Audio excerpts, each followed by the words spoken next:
Hello বন্ধুরা, Bangla news চ্যানেলের পক্ষ থেকে অনেক অনেক জানাবো স্বাগত। ভিডিওতে ক্লিক করার জন্য অসংখ্য অসংখ্য ধন্যবাদ। তো চলুন ভিডিওটা শুরু করা যাক।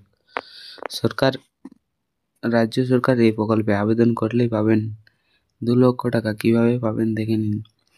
রাজ্য ব্যবসায়ীদের জন্য, রাজ্যবাসীদের জন্য এক দারুণ প্রকল্প নিয়ে এলো পশ্চিমবঙ্গ সরকার। যে প্রকল্পের আওতায় রাজ্যে সাধারণ মানুষকে 2 লক্ষ টাকা করে দেওয়া হবে।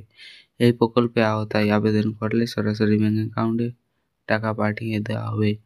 রাজ্য সরকারের পক্ষ থেকে চালু হলো। জেনে নেওয়া যাক এই প্রকল্পের নাম, কিভাবে আবেদন করতে হবে এবং আবেদনের জন্য কি কি যোগ্য থাকতে হবে, সব বিষয়ে আলোচনা করব আজকের এই ভিডিওতে। পশ্চিমবঙ্গ সরকার আমাদের দেশে সাধারণ মানুষ কল্যাণে তথা চিন্তা করে এতদিন পর্যন্ত বহু নতুন নতুন প্রকল্প চালু করেছেন এবং আজও করে চলেছে। এইসব প্রকল্পগুলির সুবিধা গ্রাম অঞ্চলে মানুষ থেকে শুরু করে শহরে তলি মানুষ সকলেই ভোগ করছেন। রাজ্য সরকারের এইসব প্রকল্পগুলির মধ্যে উল্লেখযোগ্য লক্ষ্মীর ভাণ্ডার, যুবশ্রী, কন্যাশ্রী, রূপশ্রী, ঐক্যশ্রী, গতিধারা ব্যবস্থা, স্বাস্থ্য সাথী প্রভৃতি প্রকল্প। এইসব প্রকল্পগুলি হলো রাজ্য সরকার মহিলা, বেকার, যুবক যুবতীদের জন্য চালু করা হয়েছে। তবে এবার বিশেষ করে রাজ্য শ্রমিক ও তাদের পরিবারের অর্থনৈতিক সুরক্ষার কথা ভাবে এই বিষয়ে প্রকল্পটি চালু করা হয়েছে। রাজ্য সরকার যারা নাম হলো তাদের সামাজিক সুরক্ষা যোজনা। এই যোজনায় আওতায় যারা রাজ্যের শ্রমিক শ্রেণী মানুষ বিশেষ কিছু সুযোগ সুবিধা দেওয়া হয়। সামাজিক সুরক্ষা যোজনা কি? আমাদের রাজ্যে সাধারণ দিন আনা দিন খাওয়া মানুষ যারা অসংগঠিত কাজের সঙ্গে যুক্ত, তাদের জন্য এই সামাজিক সুরক্ষা যোজনা প্রকল্পটি চালু করা হয়েছে।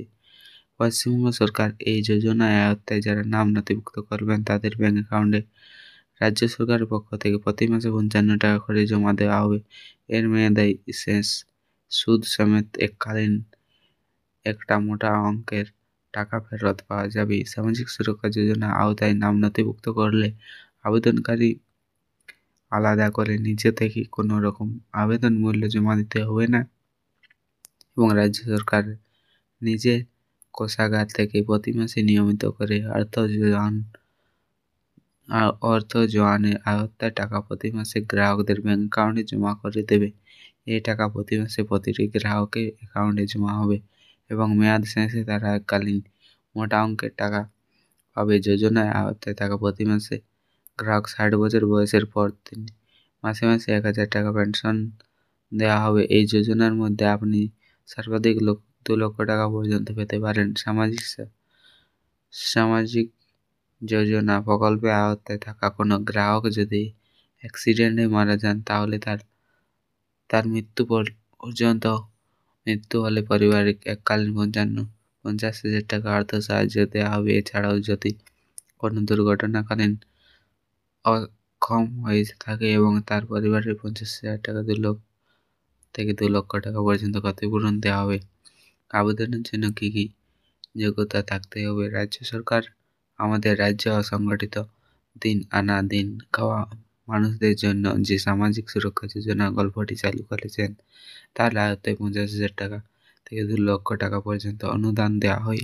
এই অনুদানের টাকা পাওয়ার জন্য আবেদন করতে হলে নিম্নলিখিত যোগ্যতাগুলি থাকতে হবে। যেমন এদের আবেদন অবশ্যই পশ্চিমবঙ্গের একজন স্থায়ী নাগরিক হতে হবে। আবেদনকারী বয়স কমপক্ষে 18 থেকে 60 বছরের মধ্যে হতে হবে। আবেদনকারী প্রার্থী আন্তর্জাতিক বছরে 90 দিন কোনো পেশায় সঙ্গে যুক্ত থাকতে হবে। বিশেষ করে চা বাগান এলাকা বাসিন্দা ও চা বাগানে যে সকল শ্রমিকদের কাজ করে তাদের জন্য এই সামাজিক সুরক্ষা যোজনায় কোনো গল্পটি চালু করেছেন পশ্চিমবঙ্গ সরকার। তবে সেই সকল মানুষ দিন আনা দিন খাওয়া প্রাকৃতিক অর্থাৎ সংগঠিত শ্রমিকদের জন্য ক্ষেত্রে কাজ করা জীবিকা নির্বাহ করে তারাও এই প্রকল্পে সুবিধায় পাওয়ার জন্য আবেদন করতে পারবেন। তাহলে আর দেরি না করে যত দ্রুত সম্ভব আপনি যে ব্লকের বাসিন্দা সেই ব্লক অফিসে যান এবং এই প্রকল্পে আওতায় আবেদন করার জন্য যোগাযোগ করুন। এছাড়াও এই প্রকল্পের বিষয়ে আরও বিস্তারিত জানতে হলে অফিসিয়াল ওয়েবসাইটটি ফলো করুন। ভিডিওটি ভালো লাগলে ভিডিওতে লাইক করবে এবং চ্যানেলটা সাবস্ক্রাইব করবে যারা চ্যানেল নতুন হয়ে আছে।